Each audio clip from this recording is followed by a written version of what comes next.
আল্লাহর পয়গম্বর হযরত ইব্রাহিম আলাইহিস সালাতু ওয়াস সালাম আল্লাহ রাব্বুল আলামিনকে সন্তুষ্ট করার জন্য, রাজি করার জন্য আল্লাহ রাব্বুল আলামিনের পরীক্ষায় উত্তীর্ণ হয়ে পুরস্কার গ্রহণ করার জন্য নিজের পরিবার এবং অনেক বছর বয়সে বৃদ্ধকালে জন্ম নেওয়া সন্তান, আদরের সন্তান হযরতে ইসমাঈল আলাইহিস সালাতু ওয়াস সালাম সহ এবং নিজের পরিবার হযরতে ইসমাঈল আলাইহিস সালাতু ওয়াস সালামের আম্মা জান বিবি হাজরাকে সহ দূর দেশে মক্কার মধ্যে নির্বাসনে দেওয়ার জন্য আল্লাহ পাক রব্বুল আলামিন অর্ডার করলেন। আল্লাহু আকবার।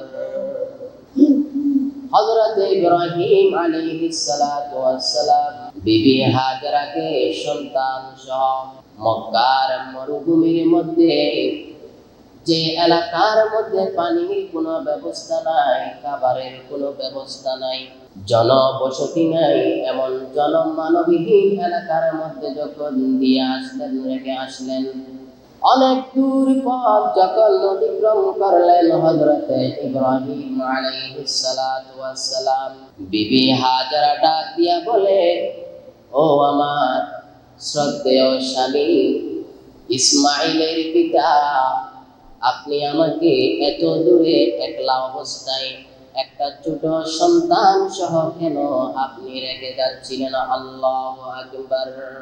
পয়গম্বর হযরত ইব্রাহিম আলাইহিস সালাতু ওয়াস সালাম অনেক দূর এলাকা থেকে ইশারা করে উপরের দিকে একটি আঙ্গুল উঁচিয়ে তুললেন, ইশারা করলেন। সেখান থেকে বিবি হাজরা বুঝে নিলেন, আমাকে এখানে রেখে যাওয়া, আমার সন্তান সহ আমাকে এমন নির্জন এলাকায় রেখে যাওয়া, এটা কেবলমাত্র আমার স্বামীর আদেশ নয়, এটা মহান রব্বুল আলামিনের পক্ষ থেকে পাওয়া আদেশ। সুবহানাল্লাহ। পয়গম্বরের বিবি হযরত হাজরা আলাইহিস সালাতু ওয়াস সালাম আশ্বস্ত হয়ে গেলেন, তাহলে আমার কোনো চিন্তা টেনশনের কারণ নাই। পানি নাই, খাবার নাই, জনবসতি নাই, কোনো মানুষের দেখা নাই, কোনো লতা পাতা নাই, মরুভূমির মধ্যে যেহেতু আল্লাহ রাব্বুল আলামিনের ইশারায়, আল্লাহ রাব্বুল আলামিনের নির্দেশ আদেশে আমাকে রেখে যাচ্ছেন, এখানে পানি এবং খাবারের ব্যবস্থা তিনি করে দিলেন। সুবহানাল্লাহ। হযরত ইব্রাহিম আলাইহিস সালাতু ওয়াস সালাম বিবি হাজরাকে নিজের সন্তান সহ মক্কার সেই মরুভূমির মধ্যে রেখে গেলেন, যেই মক্কার মধ্যে বর্তমান সারা পৃথিবীর সমস্ত মুসলিম নারী এবং পুরুষরা হজ করার জন্য, হজ্জে বাইতুল্লাহ করার জন্য পৃথিবীর সমস্ত মুসলমানরা, হাজার হাজার লক্ষ লক্ষ মুসলমানরা একত্রিত হয়। সুবহানাল্লাহ। এই কথাগুলো আল্লাহ পাক রব্বুল আলামিন পবিত্র কোরআনুল কারীমের মধ্যে বর্ণনা করেন। আউযু বিল্লাহি মিনাশ শাইতানির রাজীম।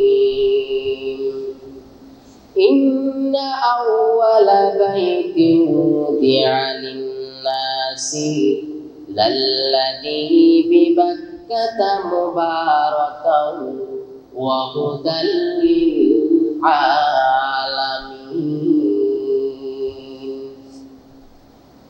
পৃথিবীর মধ্যে যত ঘর আছে, যত মসজিদ আছে, যত ঘর আছে, যত কিবলা আছে, যত আল্লাহর ঘর আছে, পবিত্র স্থান আছে, পৃথিবীর সমস্ত ঘরের চেয়ে পুরাতন, সবচেয়ে প্রাচীন ঘরের নাম হলো পবিত্র মক্কাতুল মুকাররমা। সুবহানাল্লাহ।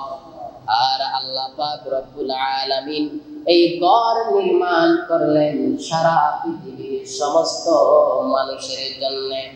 ইন্না আউওয়ালা বাইতিন উদিআ লিন-নাসি লাল্লাযী বিবাক্কাতা মুবারাকান ওয়া হুদাল লিল